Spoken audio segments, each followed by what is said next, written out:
Broadcasting from Ireland, featuring interviews with some of the biggest names in magic. Welcome to the Deceive Reality Podcast with your hosts, David Peace and Steve Spade. And we are live. Hi, everyone. Welcome back to the Deceive Reality Podcast. I hope everyone had a good week, getting closer to Christmas. All good. And we are joined this week by the great Joe Diamond. Joe, how are you doing? How are you getting on? Doing great. I feel bad making your intro false advertising because, like, you said the biggest names in magic, and it's like I'm just a guy from the Midwest, so I apologize for that. I'll work to get bigger so that I don't make liars of you. Well, the feedback from your Penguin lecture, I think, gives you the name one of the biggest names in magic now. So you're crossing over. Thank you so much. Those people I paid $5. You know, it was a worthy $50 investment for that. So no. It's amazing. Like I was blown away. That said, I was very lucky because I'm good friends with Chris Carter, and he also had a Penguin lecture that kind of blew up this year. And a lot of people in mentalism know who he is, but the wider range of magicians don't know. And so the moment I got the call, I called him and was like, "Hey, what can you tell me? What can I learn?" So I actually took in a lot of information from him, and he helped me out. And so I was lucky in that regard that he had just done one. And Dan Harlan is such a wonderful host, and Eric Tate. And shout out to the whole Penguin crew as well. The whole thing was it was distanced, it was masked, it was safe. It was I felt safer in that studio than at my hotel. So just because I was sleeping in a bed, I was like, I don't know who slept in this bed now. Like, it's just, but Columbus is one of my favorite cities, and I'm really thankful that everyone's been checking it out and getting so much use out of it too. I'm getting a couple emails a week now from people saying, "Oh, I got on a local radio show or got on my local news." For those of you who don't know what the lecture is about, I talk about publicity and publicity stunts, and I break down not only the secrets of the effects I do, but also how to actually get recognized in your area for it. And trust me when I say, if I can do it, anybody can. And I think it's something that's still underexplored. I could talk about this a little bit in the lecture. The other 13 steps, or the other 12 of the 13 steps in Krinda, there have been huge breakthroughs. There's new and amazing blindfold technology, it seems, every other week. There's new mnemonics and coding systems. There's new, without getting too much into, well, it's on the cover of the book, Swami gimmicks. We'll leave it at that. There seems to be a new version of those all the time. And like, there's still the same 3 stunts. There's been some. I mean, I think definitely Uri Geller is one of the people who definitely widened it with metal bending and publicity stunts over the radio and TV and all that stuff. But still, there's still not a lot moving forward with that particular step. And that said, don't get me wrong, the classics are classics for a reason. There was a point where I didn't have anything in my act that was post-dated after like the 1970s. I think the most recent thing I had in my act was something Max Maven published in a magazine from the 70s. And I've updated a little bit. I got some stuff from the 90s now. Nice. So have you heard of this company, Illusionist? They got the street magic stuff. It's really good. It's really good. Yeah. It's like 2-card money and everything. Awesome. It's really awesome. But thank you for saying that. It's very humbling. David Blaine. This is new. David Blaine. Yeah, I think he's going to blow up. I think he's going to be big.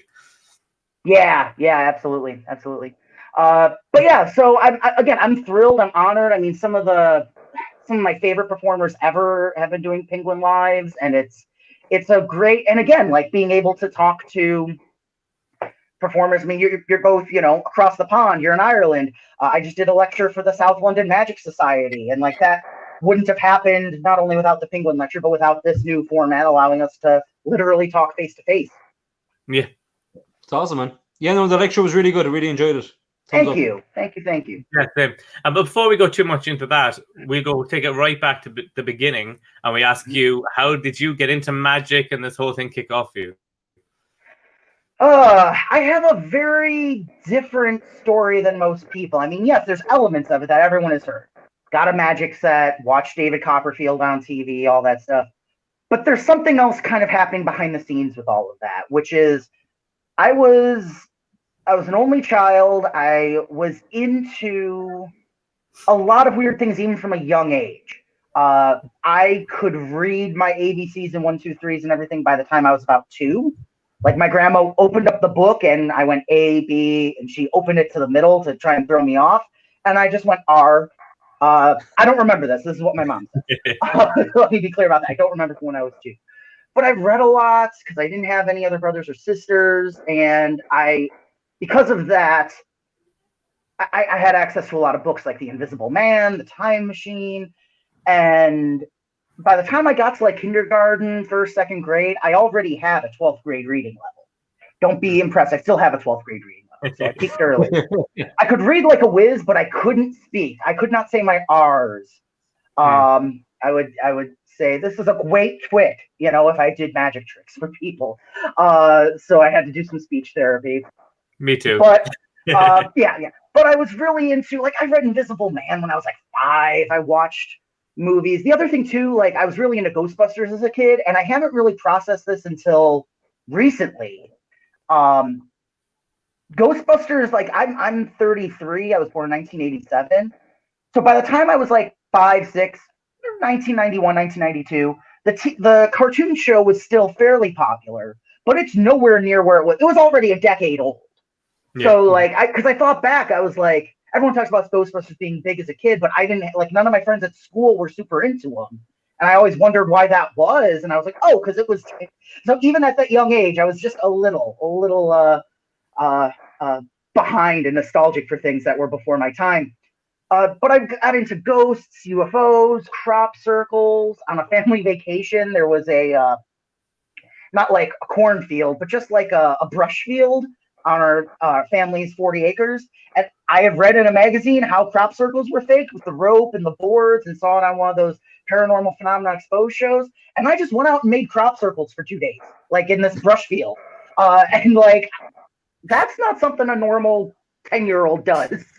And I think, and again, I didn't process this till much, much later, because like I was into all that, and I kind of saw magic as this other thing I was into. And it wasn't until my early 20s that I realized, oh, magic was unconsciously my way to make all those things in those movies, books, and TV shows real. I loved telling ghost stories. I mean, every time I introduce an ESP deck, I reference Ghostbusters.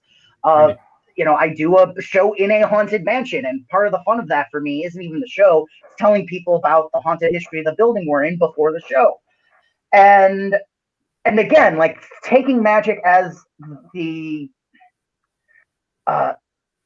as sort of like the route I took. I mean, I did radio for a number of years. I made like when I was a kid, I made little radio dramas for my friends, and opened the can of the jar in like the bathroom and the toilet bowl to make it sound like a spaceship opening, and all this stuff, recording it onto a little cassette.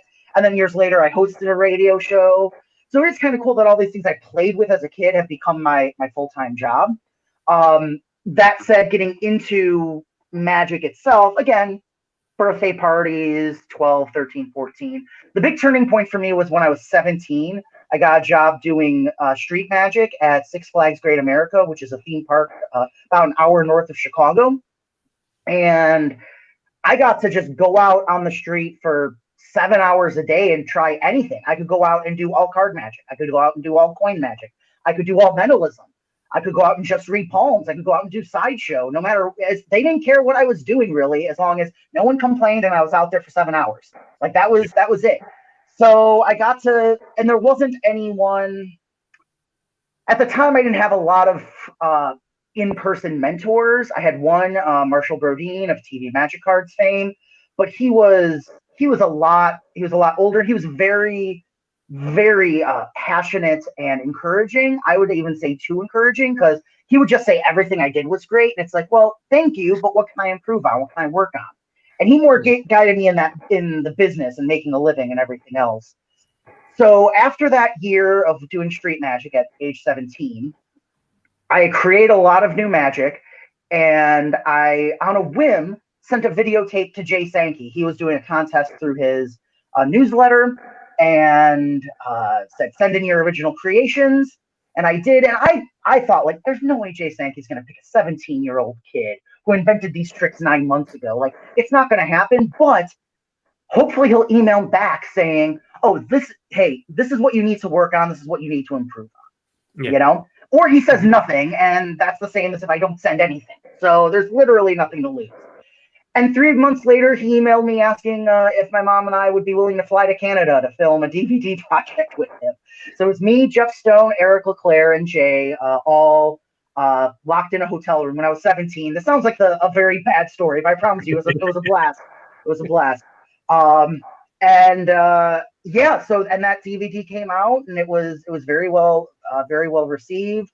A lot of it was number one selling DVD from Murphy's for like a couple months, which was awesome.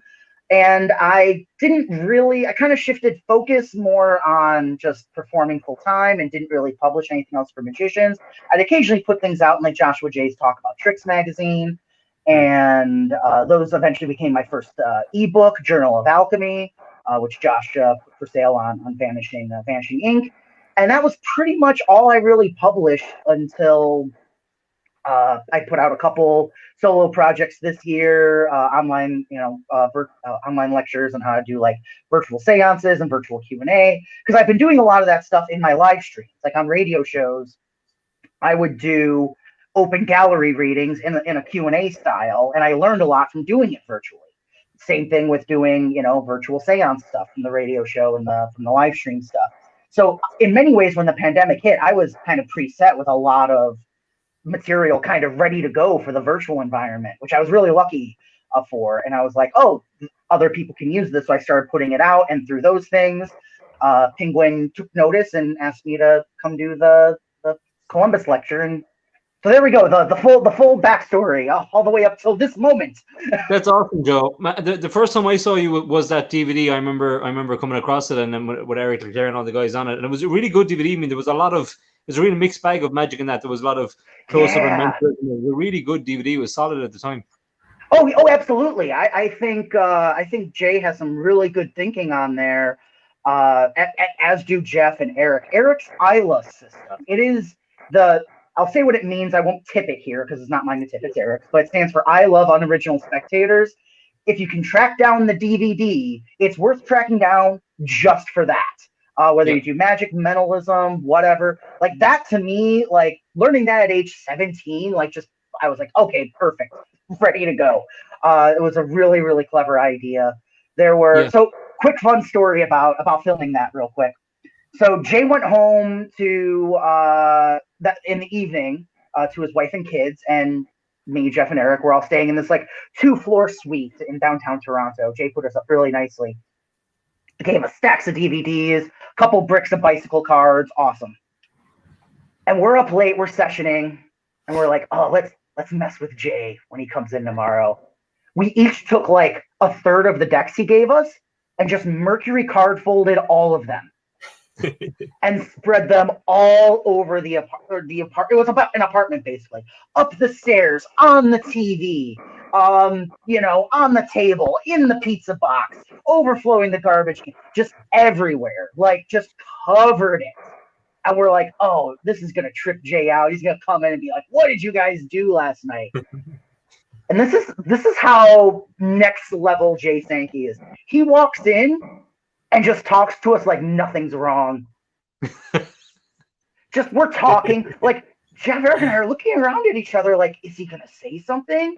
And finally, after like a half hour, Jeff mentioned something about the cards, like, yeah, we were practicing the Mercury card fold last night. And Jay just goes, yeah, I can see that. So I learned and just carries on like nothing's happened. Like nothing. It's like, oh, this is why Jay's the master. We bow. We tried to out humor the master humorist. It did not work. That's the best way to do it. Is just to completely ignore it and power through. people lose it. One of the things I first saw you on actually was when you're on Scam School teaching some stuff. How did that come about? I met Brian at a college show years ago. I was maybe 24, 22, 23, somewhere around there. It's about 10 years ago now.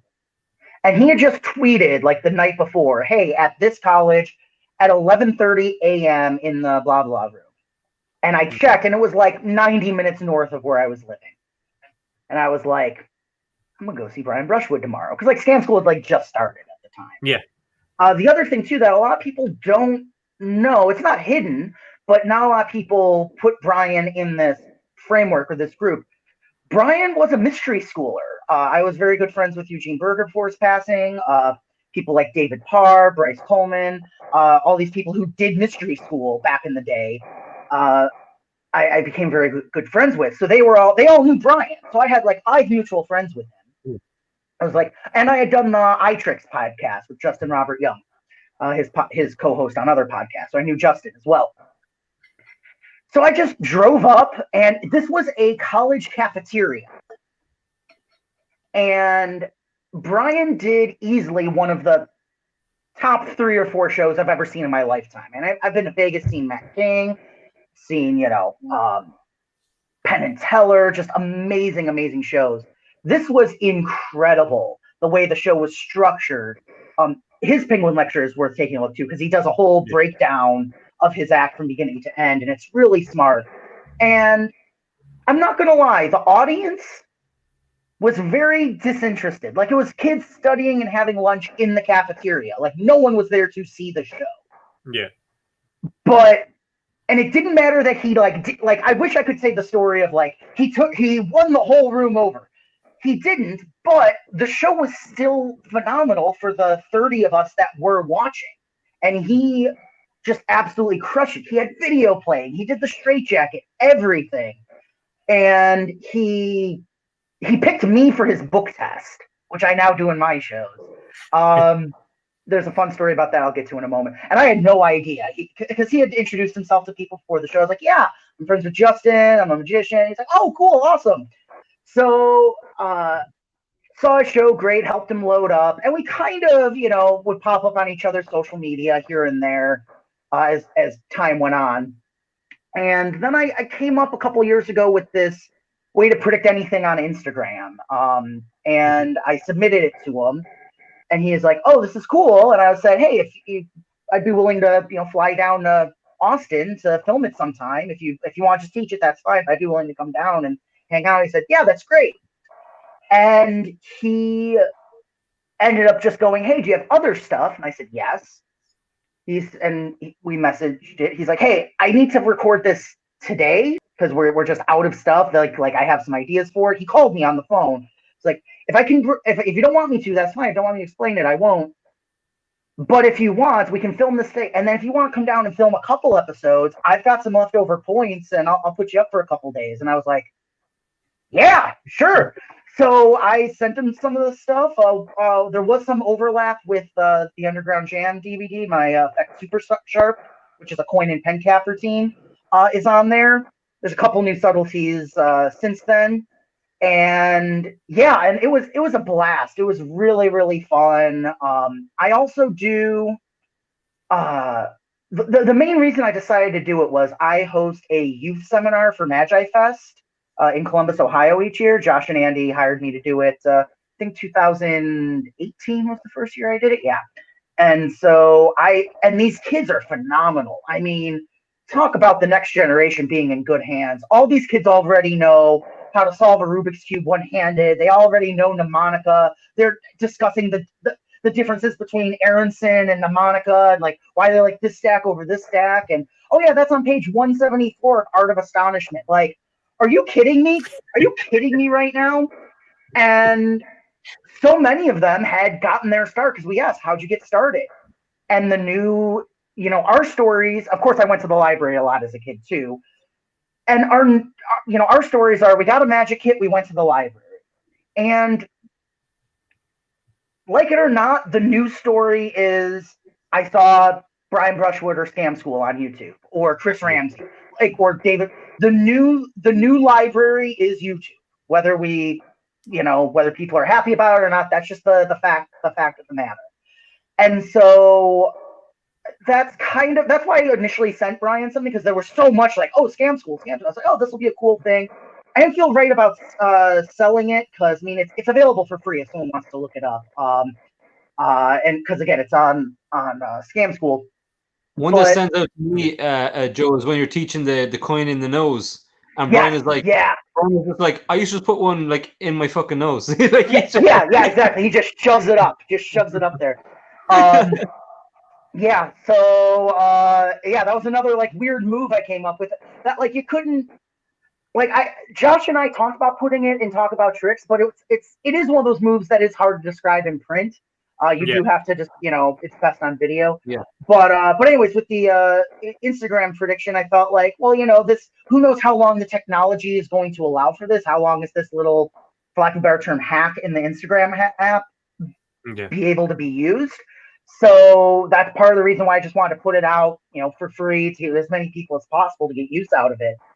And and then, I thought, well, Magic's given me so much. I wanna teach some of my favorite and best stuff that stood the test of time, like that coin from nose move, the coin and pen cap, that pendulum routine. I still do. I do it in every show. Same thing with my haunted key routine. That was originally published in Talk About Tricks. It was actually chosen as one of the top 10 tricks for 2010 that year in the magazine, which was again amazing. And part of me was like, because we talked about it, we were like, well, haunted key. It's let's look at the history. And again, it's an old thing. No one owns the rights to it. If they had, we would not have, taught it, of course. It appears like the first placement was probably Martin Gardner for Flat on the Hand. And Brian knew Martin Gardner when he was alive and published several things of Martin Gardner's on Scam School with his permission and his blessing. So it was like, okay, so if anyone has the okay for it, it's Martin, so that'd be fine. And there were already like 10, 20 videos like flat out exposing it, not even teaching it, just exposing it, and badly and wrong. And so we were like, well, okay, at the very least, we can teach the next generation how to do this right. And the old generation didn't feel too kindly about it, I won't lie. There was definitely like a week where I got nothing but negative emails and Facebook messages about how I was ruining magic and all this other stuff. It's like, and I don't see how it's any more ethical to charge $7 for it.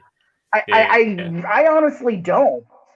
And the other thing too that I've really learned, it definitely bugged me, it definitely hurt at the time, but since then, I mean, the amount of messages of people who again, not only from the young kids, but people around the world who have gotten use out of, my ideas there and my applications of that and that effect, or saying like, I always did it badly or could never get it to look right until I learned it from you.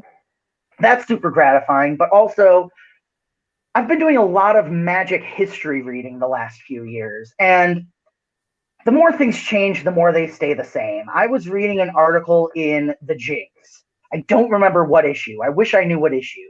When I find it, I'll like take a photo of it and share it everywhere because this is brilliant. I don't know if it was Animan or someone writing in for an article, but basically someone was complaining that Book Without a Name was in their local library for free and anyone could wander in and get it when we've paid $3 whole for this exclusive information. And now it's just there for anyone to get to. And it's like, gee, what does that sound like? It doesn't sound at all like YouTube. Familiar. Doesn't sound familiar at all. So I was going to be looking on YouTube, like as you said, it is the new library. And would you prefer someone like Brian Brushwood, you, Chris Ramsey, teaching how to do stuff correctly, rather than some 12-year-old who just bought the DVD who doesn't actually understand how to perform it, teaching it? Who just watched the DVD or a torrent of it, now just doing their own video of it. Don't get me wrong, I am against stealing other people's material and putting it on there. I have no right to take, just for example, off the top of my head, because I do it a lot, it's right here in front of me, Max Maven's Brave, and to do a video about it, or teach his and Eugene's version with ungaffed cards. I have, that's theirs. I would have to email them and get the okay. I am not saying put everything on YouTube. I am not saying that in the least. But if I've, created something with something like, I don't know, A Haunted Key Effect, which is about 100 years old, and Out to Lunch, which is predated to spirit slate writing in the 1800s. Like, I don't think I'm giving away like anyone's like patented secret here. And again, I do believe there's a difference between teaching and exposing. But I actually wrote an article for this. It's in the Penguin Magic Monthly magazine. I think it's this month or last month. If you remind me, if anyone wants it, email me, joe@joediamondlife.com. I'll send it to you. If anyone doesn't have that magazine or anything, I put it in the Psychic Entertainers Association article as well. But basically, it's about research I did with a section of my audience. I basically polled 100 audience members that have come to see my show, asking if they had ever looked up my methods. I just flat out asked them. Now, let me back up. I asked a lot more than 100, but I got about 100 replies back. I got about 106. Yeah. So it's pretty close to like an even 100. And out of that, only like 30 to 40% said, yeah, we tried to look it up. So that's a pretty good ratio so far. Well, I then messaged all the people who said that they Googled it, asking what they found. And out of them, about 17 to 19 people responded.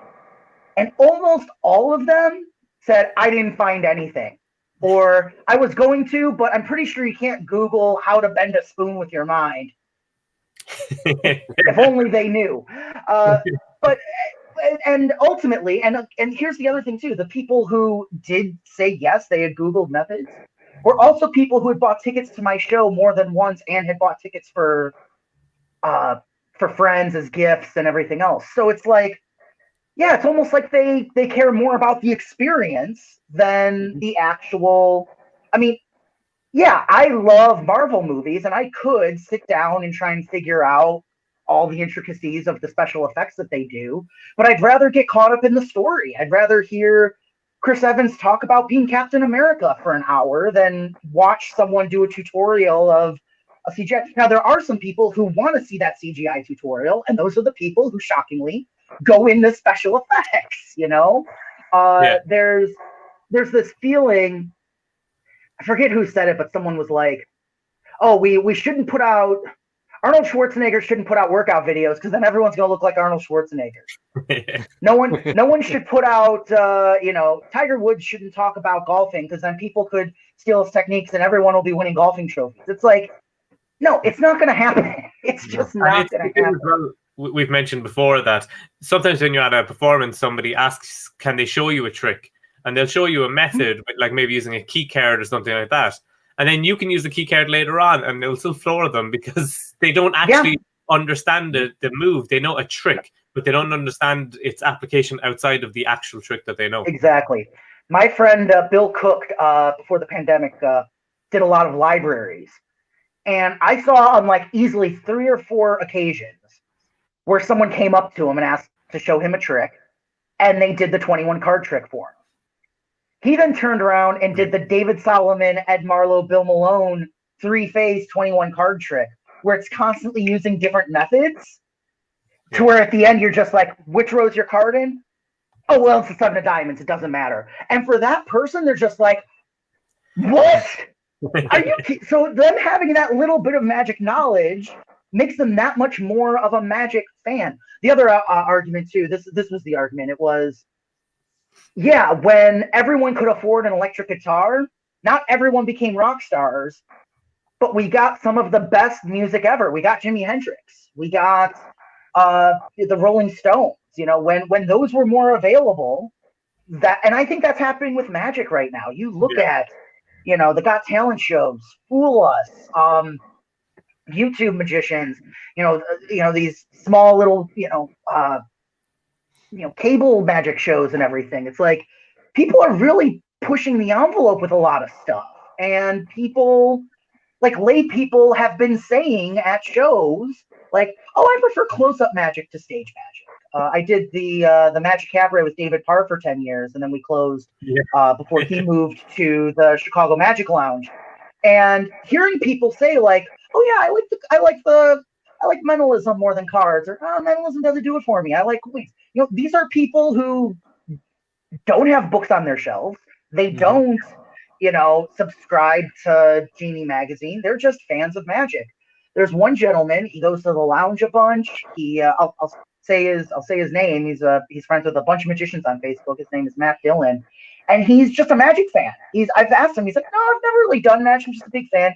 He has a zigzag in his house just because he wanted a zigzag because he's a big magic fan. He wants, he's got my t-shirt. He's got t-shirts from the Illusionists. All that stuff.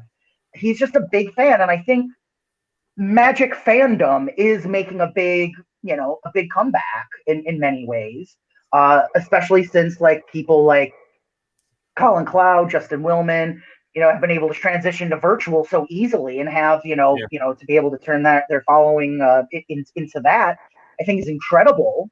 And I think the fact that I think it's going to become a little bit more like stand-up comedy in the next 10 to 20 years, where people aren't going to say they don't like stand-up.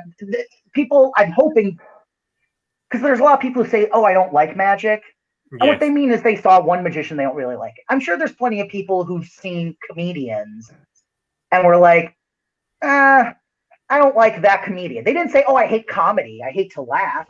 They just go, oh, Bill Maher, I don't really like Bill Maher or George Carlin or, insert the biggest comic ever, like there's going to be someone who's like, I just don't find them funny, and it's like, okay, fine. Like, that's okay. But they're not going to like say no to comedy forever and ever. Yeah, they might be turned off that person. So I think people are going to become more fans of magicians and have their favorite magical artists and mystery artists and such. Yeah, we spoke about that before, that you go to see a band and you don't like the band. It's not like you just don't listen to rock music anymore just because you saw one bad band or whatever. But it does seem to be that in magic. My fear with that was we know a lot of virtual magic that people would change that, in that kind of sector. And if it was going virtual, that if they saw a bad virtual show, it might turn them off magic, because a lot of virtual magicians aren't making any effort. It's just like straight out of the box stuff. There's no creativity there. Oh, absolutely. Well, but I mean, again, that certainly is not new. There's certainly, I think, yes, with every change, Max Maven has a great historical talk on the EMC DVDs about the story of the first close-up magician, and he talks about when people got leisure time. And yes, in many ways, that's kind of when you could look at that and go, oh, that's when there were so many awful amateurs that turned people off of magic. But that's when we got Guy Vernon, Matt Schulian, and it's just kept getting the same way. Yes, 90% of everything is going to be crap, no matter what. But I'm hoping that people, and again, I'm sure there are plenty of performers who maybe don't have a great virtual show, but because the people like that person or like that performer, they're a little more forgiving. I'm hoping that at the very least, everyone understands oh, we're all doing a show that did not exist 9 months ago. And I think most people understand that. I think most people get that. And I think most people understand we're artists and performers and we're trying to adapt, I mean, you go back and look at early magic, look at the first 9 months of magic on TV. Just go back and look at some of that stuff. If you knew that Darren Brown, Jonathan Goodwin show, Danger Man, all these great Secret Cabaret, if you knew all these great magic TV shows were coming down the line, you'd be like, no. When seeing what, and nothing against those early shows and those early pioneers, of course not. But at the same time, you can't. It's still very new. And yes, I do agree that people can be put off by bad magic. I think people are more put off by snarky performers, and we're seeing that more. I don't want to get too. I'm not a Magic Castle member, but there's been a recent article in the LA Times, and guess what? None of it had to do with the quality of magic. That's no one said yeah, he was kind of gropey, but I have no idea how he got that card under the glass, so all is forgiven. No, it doesn't matter at that point. Yeah. So I think that kind of stuff turns a lot. You can't go exactly. We did get a question in there. great point about not liking magic. But the question is, how does Joe deal with people who try to mess up a trick on purpose? Have you experienced that, or punch them in the face? Yeah, punch them in the face, walk away. Great thing about virtual shows is you can mute them. Yeah. I have had a couple people who I'm just like, oh, your audio's cutting out. Oh, hang on, I'll tell you what, I'll come back to you later. Let me, and I've just muted them, unspotlit them, and picked someone else, just being like, oh, I'm receiving technical. I totally did the, you're breaking up on them. I've done that once. I want to be very careful how I approach this, because I've definitely had it, but I don't get it as much. I think it comes down to you and a performer. If when I was getting it a lot, I really stopped and looked at, like, okay, what am I doing to create this antagonistic relationship? What is happening? Yeah. And there was a couple things. Number one, this is going to sound so insignificant, but in a month and a half, I grew a beard, which sounds like, okay, whatever. But I shaved this. I look like a clean-cut baby-faced kid. It's like, oh, he's trying. And then, oh, my God, he's amazing. But with this, I look like a grown-up. And now I'm just a dude. I'm just a guy. Oh, you're going to read my mind? Tell me what I'm thinking right now. No, I don't want to write it down. Oh, I'll write it down. Do I have to give it to you? You know, all that stuff. It never happened all in one performance, but, like, you know, all those things individually happened. And so I had to really sit back and think, okay, the phrase mind reading and the way I look is just turning some people off. So what can I do? And I actually came up with this independently. I'll share it here. I'll credit two sources. One is Neil Tobin. I won't tip what he did, but he had a similar structure to what I'm about to say. And also Richard Webster from New Zealand, who the great and wonderful and fantastic Richard Webster. If you're into magic, mentalism, any of it, you should read any and all of his books. But in his Walkabout Mentalist Toolkit, he said something very similar. And that was when I'd go up, I would introduce myself as the entertainment, not as a magician, not as a mind reader. Because when you say mind reader, people just are like, okay, read my mind right now. You can't. I just learned very quickly that, like, I had to backpedal and, like, well, let's try a test of psychology first and then do something like Wave or something and then move into, like, a billet routine. The problem with that is once you do a billet routine, once you've read their mind, show's over after 2 tricks, like, especially close up. That was the other problem I was running into. So I said, well, I'm part of the entertainment. And this was a Ross Johnson line. I said, you're the other part, actually, because you get to decide what we do. We can do a card trick, try some mind reading, or I can just share with you an unusual fact. Now, I said, try some mind reading. I didn't say I'm the mind reader, because I would then go into an effect and say, okay, let's try some mind reading. Let's see if you can read my mind. And people would be like, what? I thought you were going to... And sometimes that did rub some people the wrong way, but I, at the very least, had the upper hand and they weren't challenging me. So I eventually didn't have to do this as much, and I'll talk about what I did before the pandemic after this. If they said card trick, guess what? I still did Wave. I did the same exact trick. And if they asked for an unusual fact, I would say, I have 151 unusual facts memorized. We don't have time to go over all of them. So just name a number between 1 and 151, and I'll tell you what that fact is. Here's fact 152. I only had 4 facts memorized because I never needed to go through more than that. So they'd say 43. Oh, 43. 40s are strange laws. Oh, in Zion, Illinois, about 20 miles from here, it is illegal to give a dog a cigar. And that's 100% true. It says nothing about pipes or any other tobacco, but cigars, better watch out.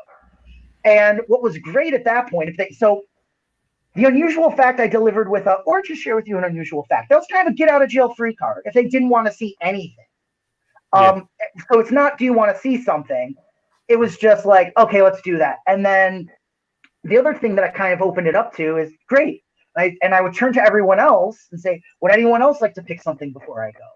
Now that could mean a number or one of the other 2 things. So I gave myself one more at bat. Just one more. Worst case scenario of a group of 4 people, if they all chose unusual facts, I got through them and I said, thank you. I hope your evening's a little bit weirder. Take care. And I left. And that was it. That was it. Now I do much more of the Eugene Berger approach, where I am introduced by the staff. I was at a boutique hotel where they had a little room set up with a sign that said, magic and mystery, good. I called it Good Spirits because that building is also reportedly haunted. And, free with drink purchase, 10 to 15, next show in 10 to 15 minutes. So now people are coming up, they're coming across a red rope, and it is more themed as magic, and I'm going to do more mental magic, mentalism, and, maybe a seance thing at the end, more bizarre magic in that situation. Yeah. The people who come in who've heard about me and know me as a mind reader, I can still do that, or I can exceed those expectations by doing something a little weirder, like Eugene Berger's Glorpy seance, or something along those lines. So I found, at least with that, when I set up the right context, you don't get too many people messing with you. If you're nice, if you're charming, there isn't not an implicit, there's an explicit challenge when it comes to close-up mentalism and mind reading, way more than magic, I think, because magic kind of you're allowed to make believe. But with mind reading, it's horseshoes and hand grenades for some people. You either read their mind or not. For some people, it's a trick. They don't believe you. They want you to do it under these conditions. It puts all the power in their corner. And also, I've just found it easier for me to do something like Wave, something with maybe like ESP cards, and then again, give them a choice to say, do you want to try something even weirder? And that's the other thing I'll say. Even if people have said, like, oh, can you read minds? Can you do this? Can you do that?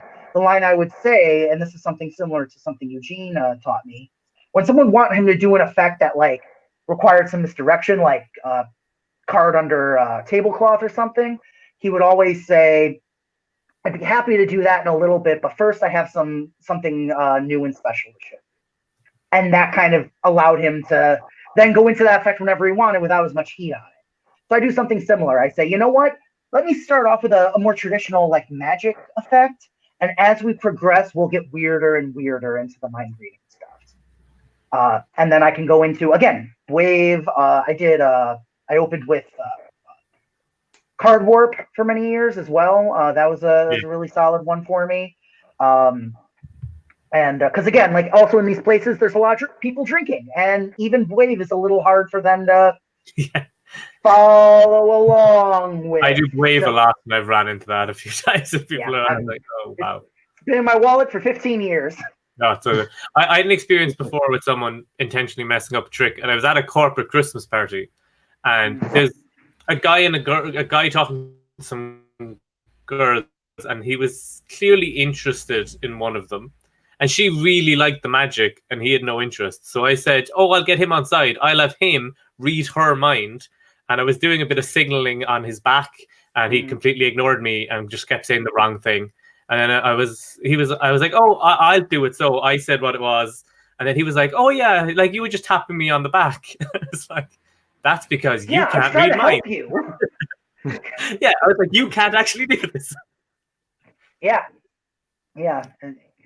That's a good approach, Joe. Though that kind of air of mystery, I'm going to show you something weirder in a moment, and that kind of kind of suspense kind of there is just there, keeping them kind of on your side.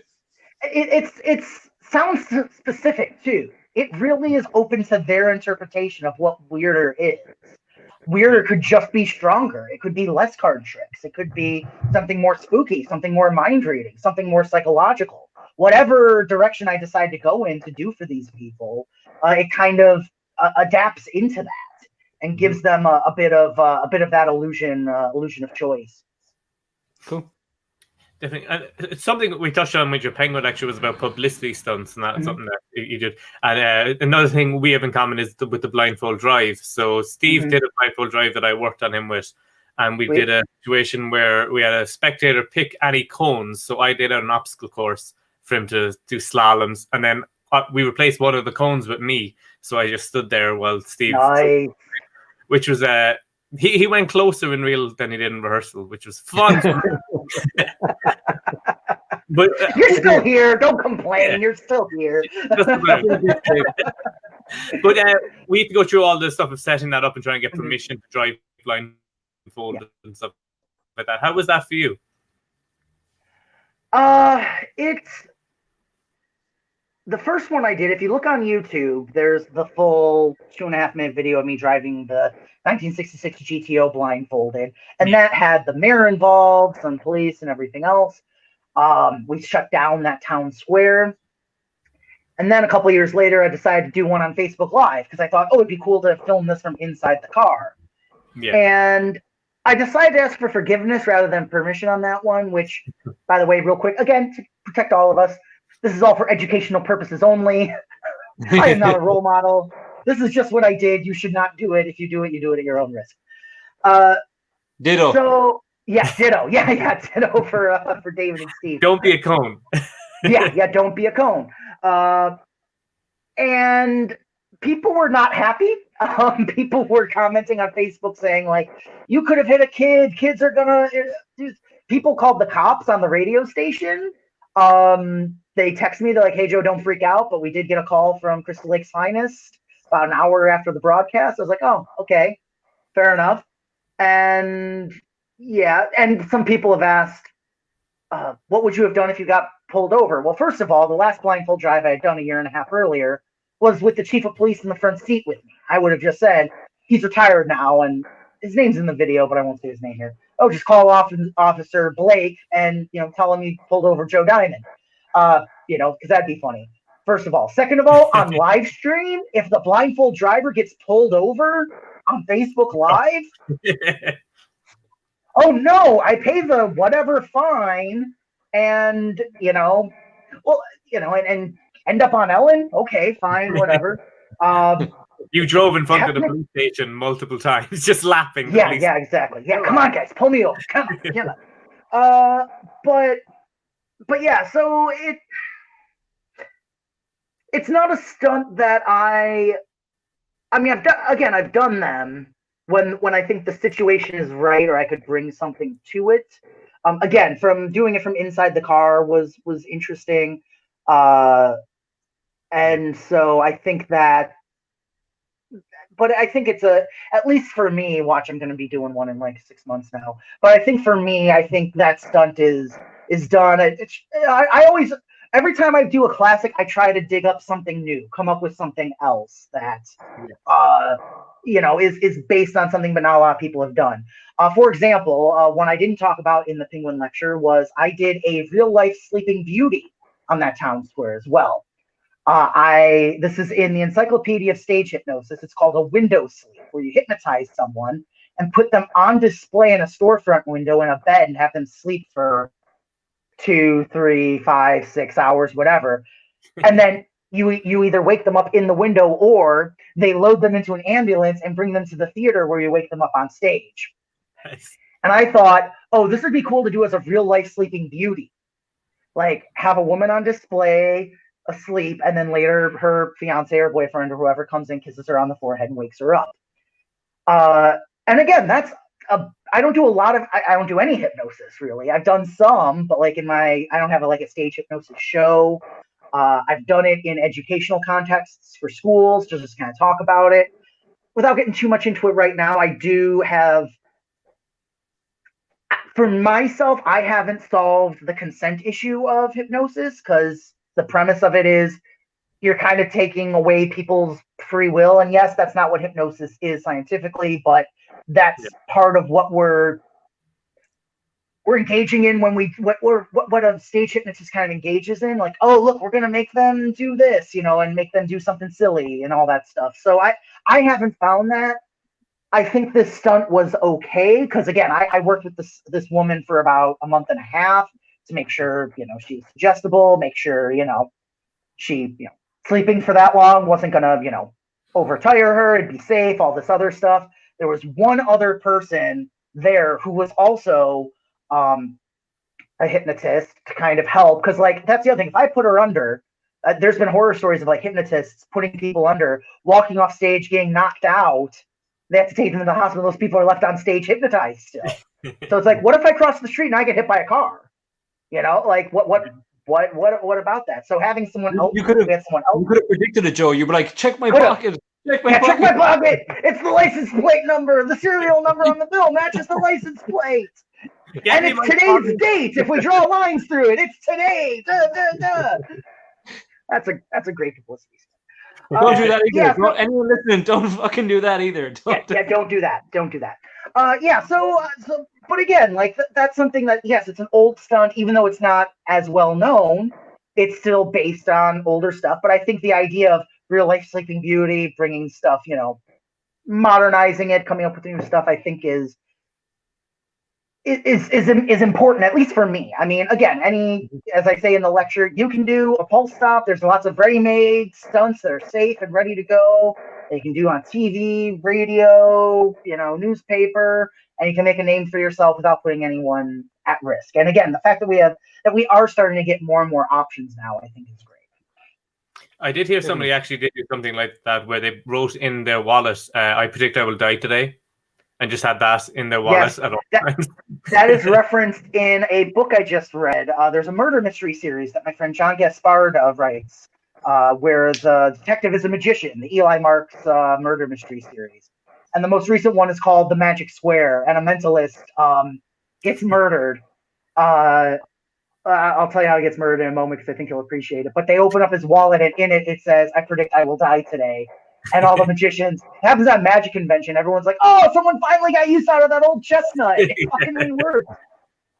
Finally happened. So his older uncle Harry has put out his big 2-volume life's work, and it's very obviously inspired by the Johnny Thompson tomes.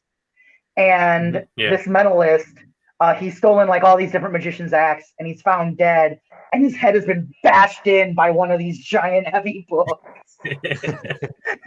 So the books are the murder weapon. I was like, this is all I want out of life. That's so good. Yeah, the whole series is great. Check out any one of them. I highly recommend it. That's cool.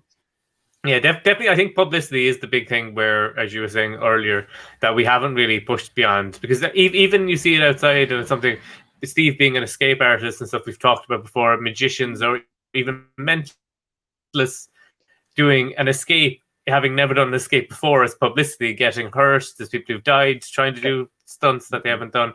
While like a true mentalism prediction, like basically it's a newspaper prediction or something blindfolded, and that's pretty much as far as we've come in how many hundreds of years. Exactly. Which is why I really tried with like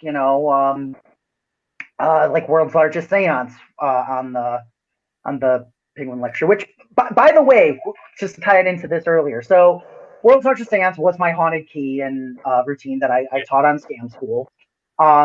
There's still some things in the lecture that are taught there that are not on Scam School that I did hold back some touches and everything. Mm-hmm. But I had taught that on Scam School that same year. And yet the fact that it was, I even had like, there was, I won't say who it was, but there was a mentalist that just did not take kindly to the YouTube thing. And like when the video was being shared, he said, "Look what happens though when we Google Joe Diamond, key," and then it was there. I was like, the view count hasn't changed, but here what has changed: my ticket sales. It's almost like they want to buy tickets more than they want to know how the trick is done. So even then, like, again, people, it's about giving them the experience. And again, if you engage them, they're not going to want to know. And if people, and yes, it's going to happen. It's going to happen to all of us. We're not real psychics. We're not real wizards. We're not. And yes, there are. Wait, what? Sorry, let me back up. Not everyone is real psychics. Okay, but there are. But again, something like, well, here's the other thing that's funny.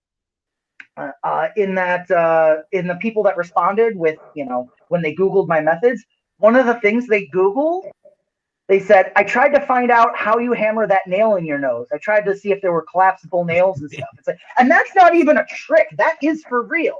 So guess what? Even if we were for real, people would still be doing that.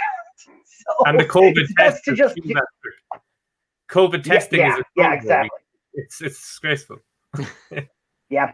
I still open my Halloween show with it virtually, because it's like, hey, you get a chance to see it this up close now? Like, that's really fun.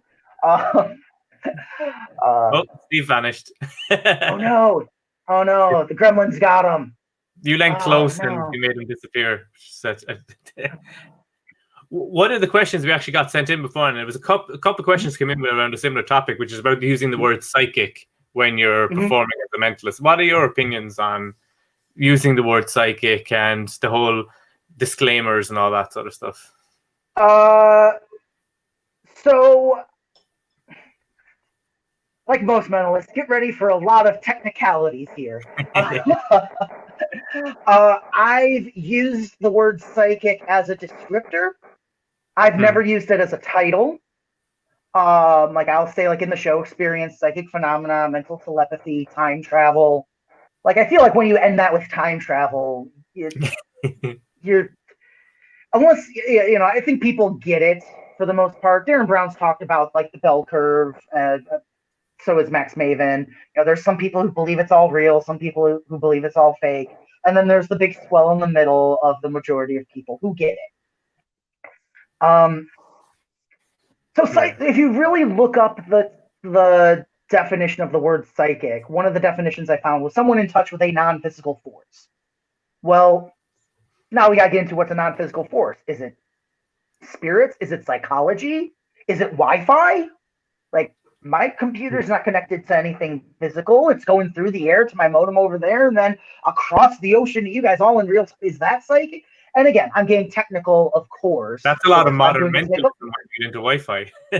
Yeah, exactly.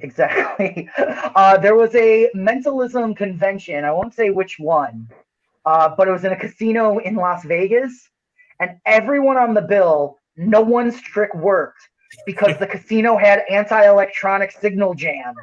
So no one's real dice worked, no one's thumpers worked, not a single thing in the whole show worked. So There you go. In case you haven't noticed, I'm not a big fan of electronics and mentalism. So I think that's the problem that I have found with it is some people, at least here in the Midwest, people do associate the word psychic with medium. They assume it means you talk to the dead. And I actually have an opening joke, which is based on a street joke. It's not a super original joke. I say, some call me a mind reader, some call me a mentalist or a magician. I'm not a medium. I'm a large. And just leave it at that. But again, so that's a bit of a disclaimer because I am working in a haunted mansion. I kind of feel like, again, if I'm ending the show with a Bill to Impossible location, which is themed as time travel, if the first 57 minutes of the show is all mentalism, and then the last 3 minutes is this Bill to Impossible location, but sold as time travel along with all the other mentalism, like, I think most people get that, but at the same time, people still come up to me and say, so what other occurrences have you had here? What do you think happened here? How long have you had this gift? All this stuff. I have a slightly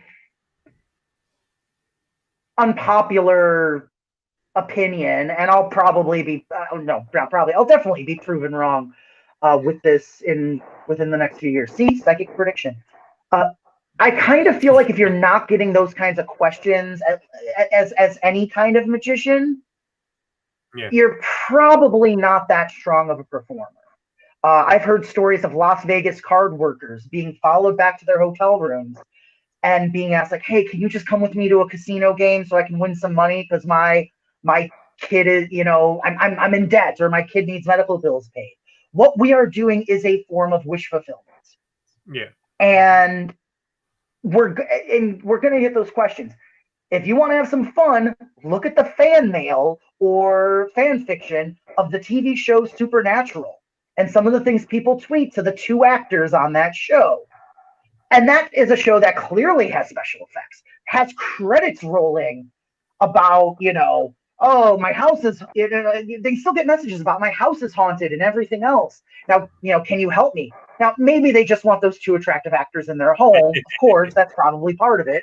But at the same time, like, there's people who do believe in this stuff. It's part of their lifestyle. It's part of their worldview. I've had very, very intelligent friends of mine who say, and know what I do as a trick, will say, oh, I don't want to touch the Ouija board.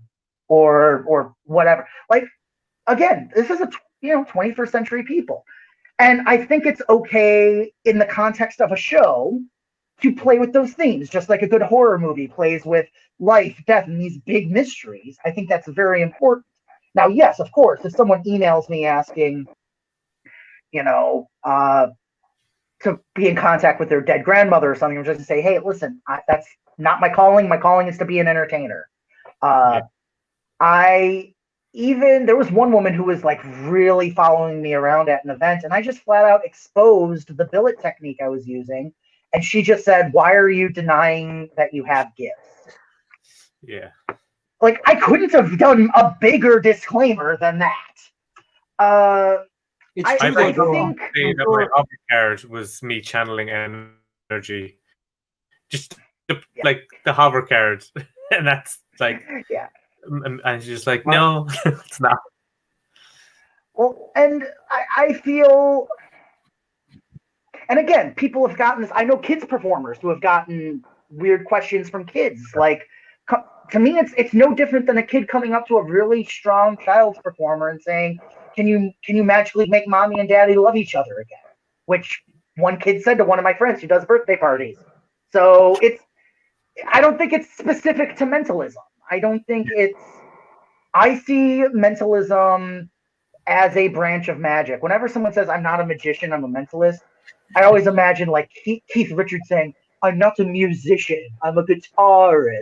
It's like, it's the same thing. It's meant to give people a feeling of mystery. It's meant to give people wonder. It all comes from the same place. It's all meant to do the same thing. We're in the same business as Katy Perry, Uri Geller, and James Randi. We're all in the same business. And, sure, we have different feelings about all those people and everything, especially Katy Perry. But at the same time, yeah, I think using it as a descriptor, because I've had people say to me, like, okay, so you're not like a magician. This isn't like magic. And for me, those are just branding questions. Like on my business card, it does not say magician, mentalist, psychic. It just says my name, Joe Diamond. And, you see my website, and I'll use words like mystic, mind reader, world record holder, all that stuff. But I want them to remember Joe Diamond more than, oh, who is that magic guy? Or who is that mind reading guy? Like, I want them to remember that name, like just plain and simple. And I think that's easier for me, and it gives me an opportunity to play with a lot of things. A lot of people who feel like they're in like their mentalism bubble or their magic bubble or their bizarre magic bubble. If I really had to choose something, I'd say probably bizarre magic, because that encompasses a lot of things, including card tricks, as it turns out.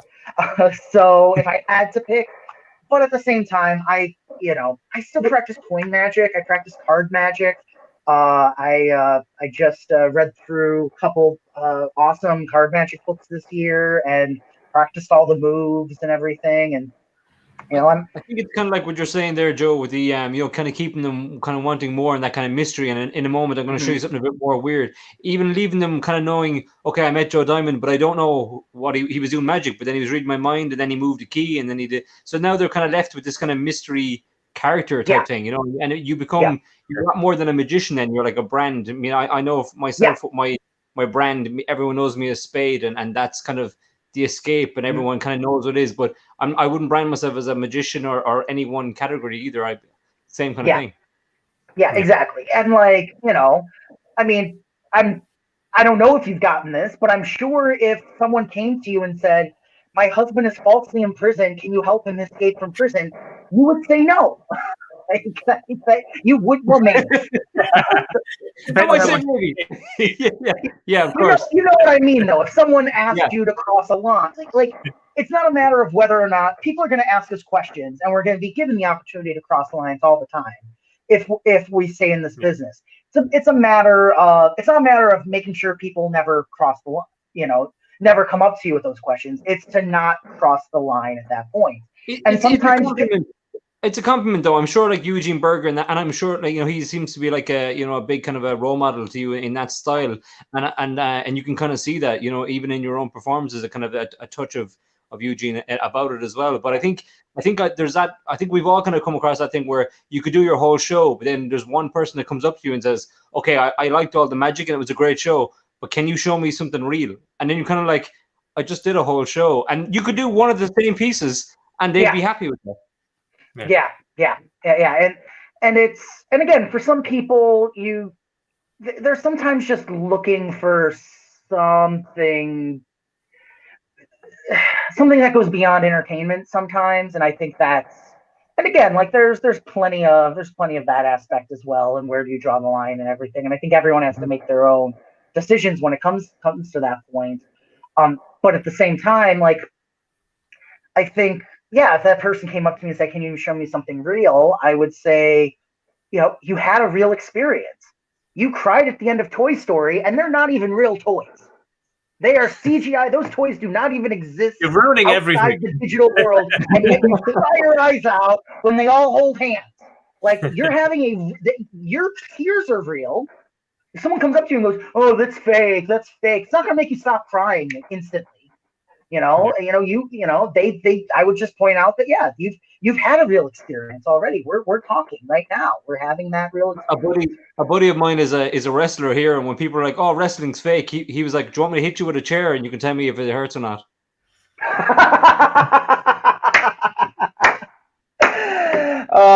He's my hero. That's perfect.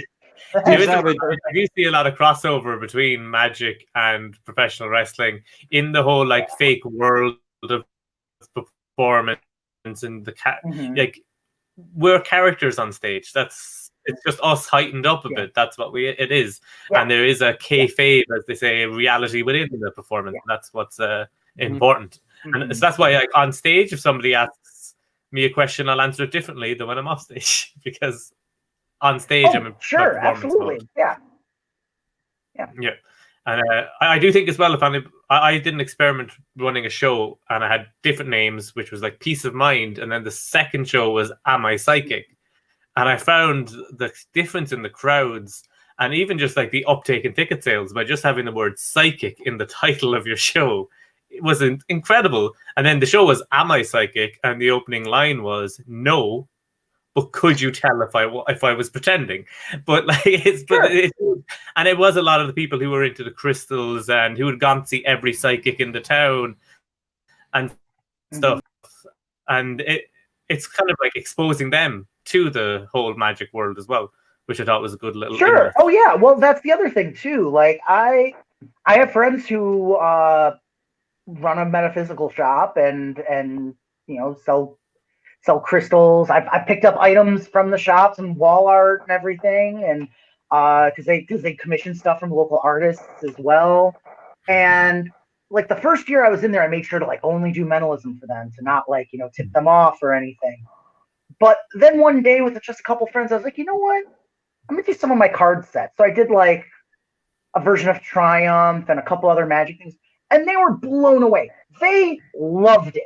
They loved it so much, and it was like it didn't matter. Again, my wife says this all the time. She's helped me co-write a lot of my shows recently. She says, people may forget what you said, they might forget what you did, but they'll never forget how you made them feel. Like if we can make them feel something other than how's it done, or even is it a trick or is it real? That's important. Now, real quick too, that's a quote from someone else. I think it's a Maya Angelou quote. I'm not sure, but she quotes it all the time. So I'm going to don't accuse me of stealing it, accuse her of stealing it. Anyway, but that's kind of how I feel. And I've talked about this before. There's the big thing with mentalism is the question of belief. And I've just taken the word belief completely out of my creative process and replaced it with the phrase engaged with the premise. You might not, and a perfect example is the first effect on the Penguin lecture, Endgame, because that is an engaging premise, and I realize what my superpower is too, which I don't know if anyone else will get use out of this, but I've never talked about it before. People believe I believe what I'm saying. I've noticed. I'm a very sarcastic person off stage, but something about me on stage and in that context, people, it's not that they believe everything I say. It's that I believe it. Yeah. So if I say something ridiculous, like I'm going forward and backward in time, they think I believe that I'm doing that. So if I can play with that more and use that to my advantage rather than my disadvantage, because there'd be things I would want to say to where I wouldn't want people to believe what I was saying for whatever reason, whether for an effect or dramatically or whatever. So a lot of like gotcha stuff like just didn't work with people and it just confused them. And that's a variety of things: my energy, my facial, the way I look, everything, the way I dress. So using that, being like, okay, I'm going to go forward in time. Did you see me leave? Okay, I know you're not buying this, but I can prove it. And of course, at that moment, they understand, even if they don't believe in the time travel that I'm doing, because they believe I believe it, they're going to be engaged with it. They're going to go on this 3-minute journey with me and go along with it. A perfect example, too, is in the effect Wave when I do the line of I remove the cards, I say, absolutely right. I still say the line, but for me, that very rarely gets a laugh. Yeah. And I've had to put in the line, don't worry, I can prove it, and just continue on. Because I do think that language, that attitude is still part of the method, even though it's playing completely the opposite when I do it. Yeah. And I think, and it comes back to something Eugene said a long time ago, which is in order to succeed, you have to know who you are, who your magician is. Mm-hmm. And the more you know that, I can walk the dealer room at Magi Fest and be fooled to death by many tricks and see really cool stuff and know that I will never do it.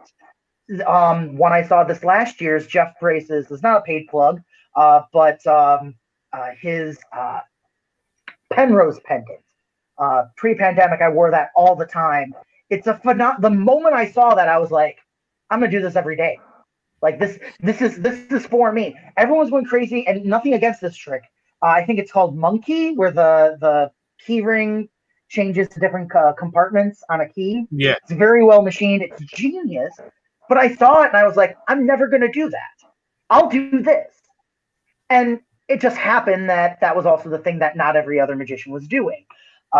So, and again, like if that one was the thing everyone was doing, I'd probably still do it because I knew it would fit me that well. And just knowing like, oh, I can see where I can do it. Am I right on that all the time? No, I've still bought stuff and I've been like, it just isn't working the way I thought it was going to. And that's okay. That's definitely fine. But the more I just, this is going to sound weird, but I'm at the point now, but the more I just read books I want to read and watch movies that interest me, the more I just explore my own interests, the more I get to know myself and what works for me, basically. And the more I've gotten ideas for stuff. I'll tip this. This isn't permission. Well, yeah, this isn't permission for anyone to do, but I'll just say this. I was reading a book. I was trying to come up with something for a serial number divination. I learned a really good serial number divination on stage. I'll say this much. It's in Chris Carter's upcoming book. He sent me an advanced copy to look over for some crediting and stuff. And it's brilliant. It's wonderful. I added it into my show last year. But the presentation he had was very much his style, with body language and everything else. And that's not my style. And I was reading something on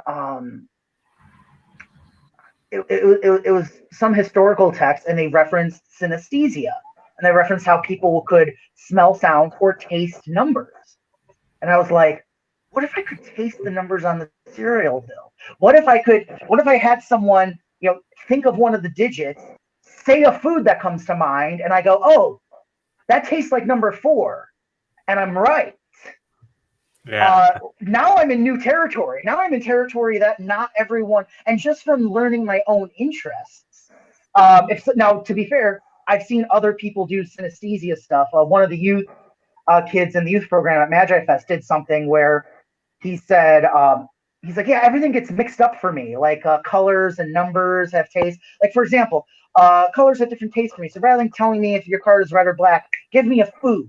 And then he spelt the food rather than the card color and all that stuff, which was awesome, which was phenomenal. And he really, So yes, it is. If someone wants to play with synesthesia, absolutely. I'm not going to tip my whole routine because I was working on it. It was hitting a stride, and then the pandemic hit. So I still want to work on it more and develop it before I share it with everyone. And also, it's Chris Carter's method, and that book is not out yet. So that's the whole other reason too. But again, the fact that I didn't get that from reading, no offense to these books, but I didn't get it reading The Jinx or, Theater of the Mind. As much as I love those books, as much as I had the idea from reading Chris's book, and I still needed that as the baseline. But doing the presentation and, finding that thing that just put it over the edge to the point where audience members were picking it as their favorite thing in the shows too, which was phenomenal. Chris was practically profitless. It was $1 bill and 8 people, and this is great. People again are engaged with the premise. They might not think I actually can taste numbers. They might think there's something about is it the number of letters in the food they choose? Is it some kind of thing in his head? Is it their body language? Is it a trick? Again, they don't know how the capital T trick is done, but they're engaged with the premise and know, at least in their mind, when I hear the food, I know the number, and that's where the mystery is. Definitely. I think the presentation is so important to tricks. As we were saying, nobody cares about the method really except magicians. And you could have two people, you could do that trick and Chris could do the trick, and people won't think of it as the same trick because the presentation is so vastly different, and that's really stand out from people. I have one other idea. I'm going to put this out there real quick, and I'll make it very briefly. I'm not a fan of magic competitions. I think the biggest leap forward with the youth program with Magi Fest is that there isn't a competition that's stressing these kids out, making them compare and be at odds with each other. They're more collaborative than ever. That said, I think if magic convention or magic competitions ever do come back, the rule should be everyone has to do the same trick. Everyone has to do cups and balls. Everyone has to do card warp. Everyone has to do cut and restored rope or Professor's Nightmare. That would be a fun competition. I want to see how people approach card warp and this and that. And I think that would do what competitions claim they do, which is express innovation. Anyways, off my pedestal about that now. What were you saying, David? That's great. We have a segment on the show called The Good, the Bad, and the Ugly, where we ask someone to tell a funny story of performance that went good, bad, ugly. So just one spring to mind when that comes up for you. Are we talking 3 separate gigs or all at the same time? It can be all at the same time or 3 separate. We've had a. I'll share this one because it's brand new. I got booked for a virtual show on Saturday, and they said, we're having a masquerade party. We were going to have a small group of people over for a masquerade party, but and we're going to do a murder mystery, but the murder mystery company canceled. So we're looking for something to do virtually. So I was like, great. And they said okay to my corporate pricing. So I was like, corporate pricing on a Saturday in December, and I don't have to leave the house. Great. And I said, how many people? And they're like, 25. There'll be a group I was like, okay, so I'm expecting a small group at their home and then 25 screens. It was 25 people all on one screen. And they were all drinking and they were all wearing masquerade masks, saying the joke of, hey, it's okay, we're masked. Wow. And when I said, okay, does everyone have their 7 cards? 1 second, and now they're handing out the 7 cards for everyone in the show. Does everyone have your pen and paper? They're handing it out. So rather than having different screens to kind of engage with, it's everyone on this little tiny screen. And I realized as they were passing them out, I was like, this is eating up a lot of time. And they don't care. I have to go and pay the same amount. Went over to my set list, went, okay, I'll cut that. And if they go long on the other one, I'll cut that. So I did 2 less. So in many ways, it was good because I did 2 less tricks, got paid the same. They were thrilled. They were drunk. They were happy. I thought about doing some cold reading and saying, you all have COVID now, but didn't want to do that.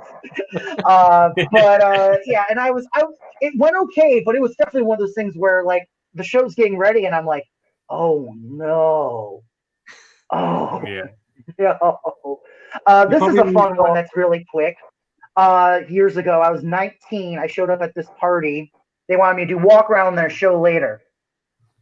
And they had a mechanical bull going. Like, so during walk around, I'd be like, think of your car, red, black, red, black. Ah! Someone gets thrown from the mechanical bull on the other side of the room. So I was like, okay, great. So we get time to my show, and I go up to the hostess, and I was like, hey, can we maybe turn off the mechanical bull during the show? And she just went, why? I'm going to need minds to read. So if everyone's in line for the mechanical bull, there's not going to be much of a show.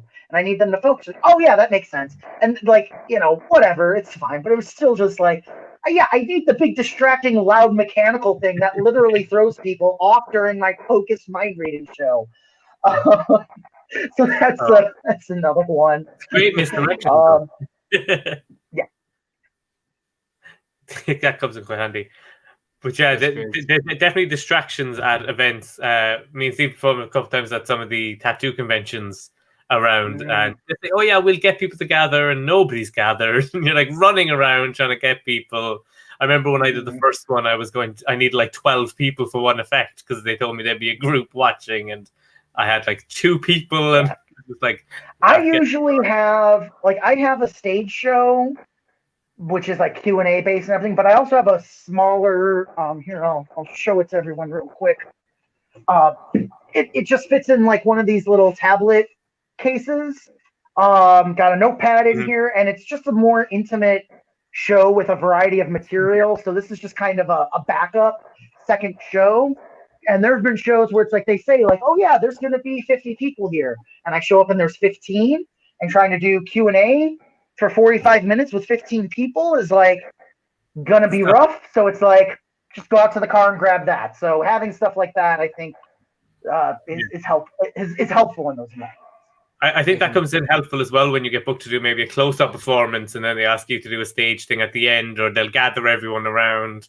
It's like that's something that I've experienced a few times as well, where they say, "Oh, just do tables," and then you get there are only 3 tables, and they all turn and look at you, and you're standing there with your wave and some stuff that nobody can see. So it's just like it's always good to have a power that you can do with nothing. Yeah, absolutely. So what's next for Joe Diamond?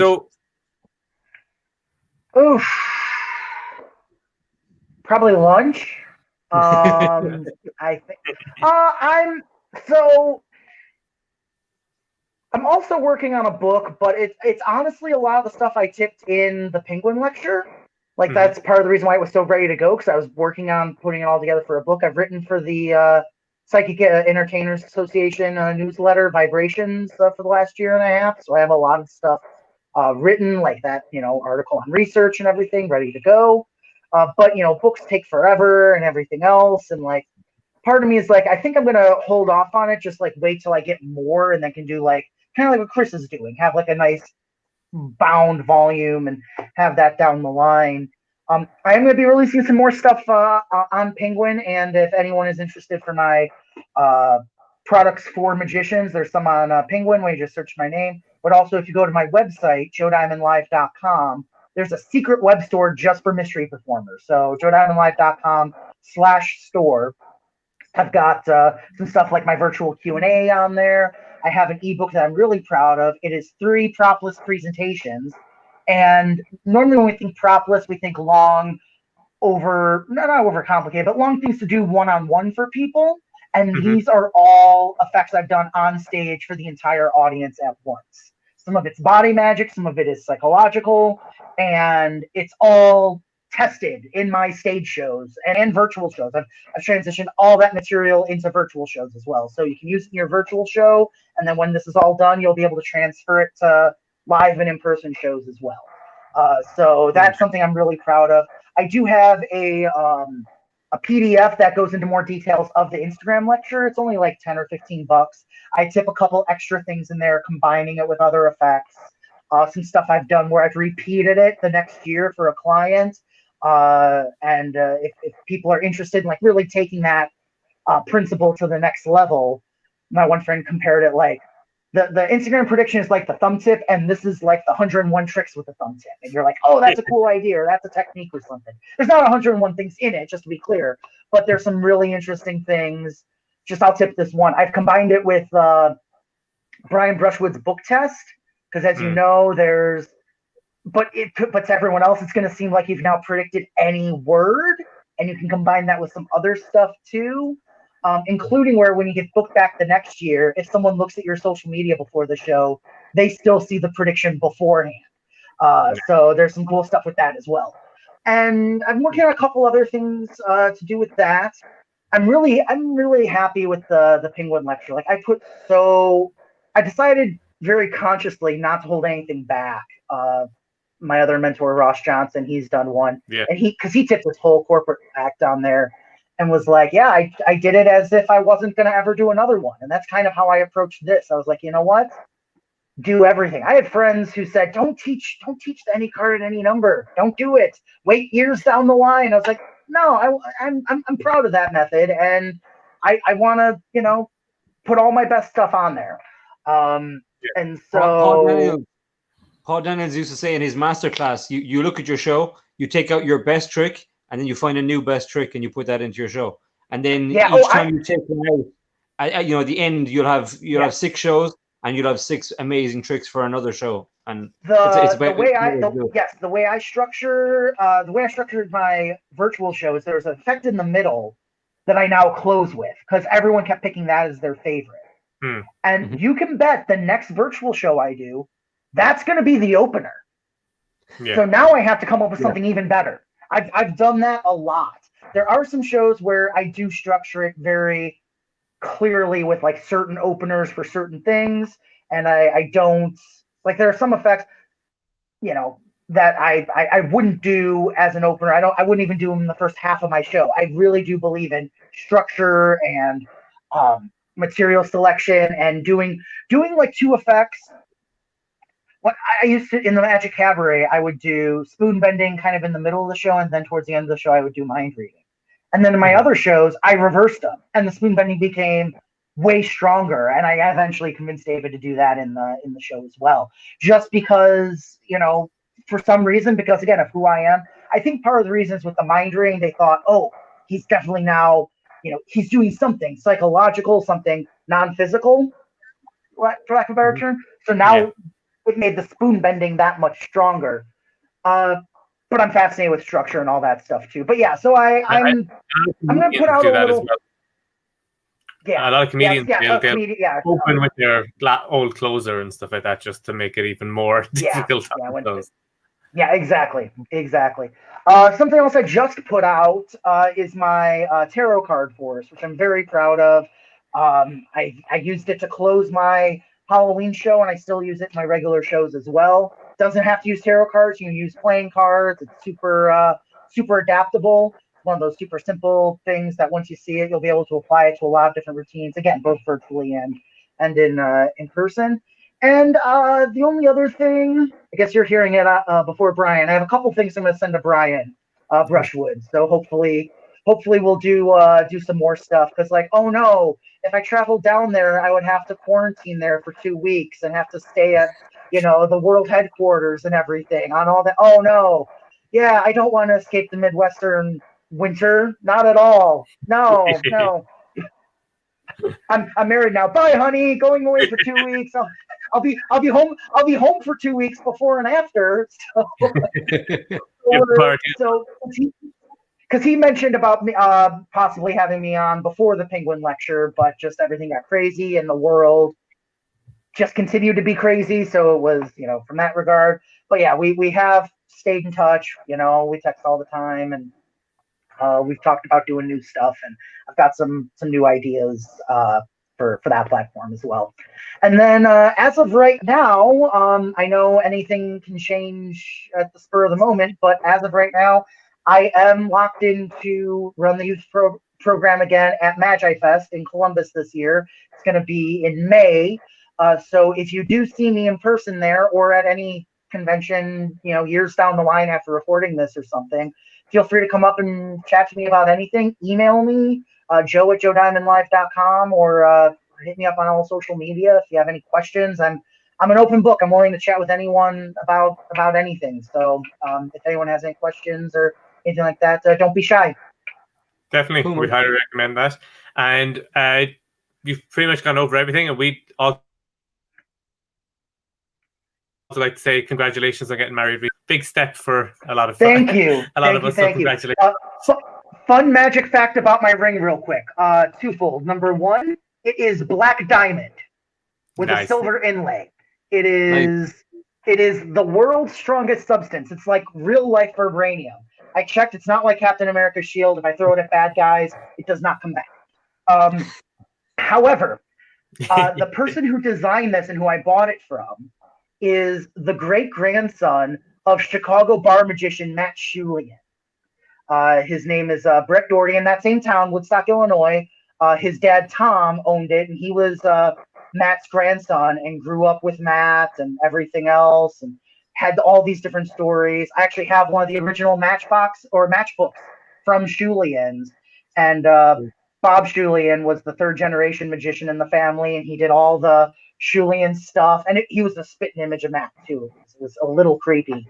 But he had amazing card chops and everything. And I've always considered myself lucky to have grown up in the Chicagoland area. Like, it's because of him that even close-up magic is an option for any of us, least of all, me in the Midwest. So the fact that I was able to build a career was because of him.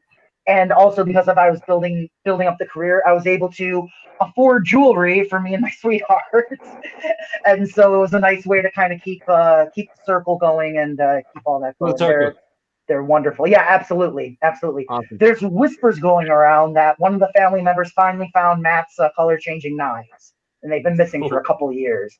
So fingers crossed that that's true, and if it happens, I'll definitely ask for photos and everything and share it out. But yeah, it's just amazing how it all interconnects. One other interconnection, which is hilarious, my wife's uncle is the college roommate of Tim Felix, who owns Midwest Magic in Chicago as well, the magic shop here. So again, it's all interconnected. All there. You can't get away from it, man. You have to learn ring magic now as well. Yeah, Eugene was right. Magic we don't choose magic, it chooses us. Yeah, 100%. You'll have to go mad with ring magic now and become the new Devo and start releasing all ring magic. I got mine as well, and I just go mad with the ring magic. Trust me, I have been thinking like, I mean, yeah, it'd be expensive, but I could get a duplicate. Just in case. Whatever. Yeah, just in case. There's no magic uses for that. Not at all. No. I almost lost mine twice on honeymoon, so I could probably use the duplicate. Yeah, don't do that. Yeah, she got her engagement and wedding band fused together, so she won't have two rings to lose. She's got one to lose now. Just the one. Just the one. And now you realize why women hate when magicians ask, "Can I do a magic trick with your ring?" Don't touch the ring. Yeah. Oh, I dropped almost all. Well, okay, so I used to do a lot of ring magic when I was at Six Flags because I was doing it for other teenage girls who had cheap $8 rings on their fingers, So it was like, yeah, sure, fine. And like that was actually, this was a good thing to kind of close on too, because when I transitioned from the amusement park to restaurants, it was a hard transition because it was an older clientele. A lot of the material I was doing wasn't working. People didn't want to give up their rings so easily because I would do ring thing and a bunch of other things with it. And it's like, so I had to really, rework stuff and adjust it. I did do the Nest of Wallets. I think it's Nicholas Einhorn's. Yeah. I combined that with Richard Sanders' Any Ring. Because this jewelry store used to do VIP events all the time. They would always book me and Bob Schulian to do walk around there.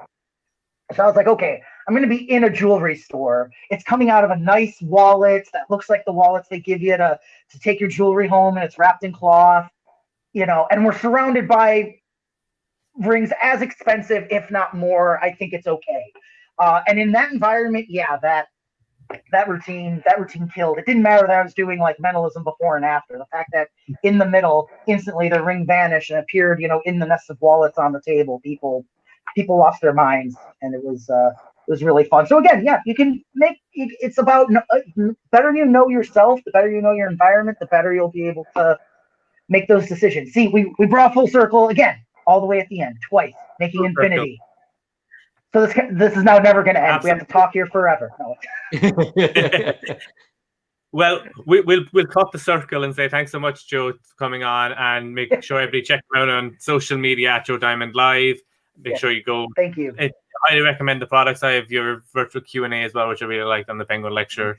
Definitely highly recommend them. And if anybody wants to get them, they can check them out on Penguin and on your secret thing, joediamondlive.com/store. And again, you can check us out on social media at Deceive Reality, at Dave Peace Magic, at Steve Spade, and deceivereality.com, our new magic shop, which we have up, Ireland's newest magic shop, which is great. And we have a new magic set out that we just launched during the week, Bag of Tricks, which is our way of helping people get into magic. So if you're not a magician, you somehow found this, good on you, but definitely get Bag of Tricks. So, and thanks for sticking around to the end. Thank you, Joe. You're officially a magician. Yeah, I think they've made it. Thank you. Thanks so much, Joe. And we'll welcome full circle. Awesome. Thanks, Joe. Thanks.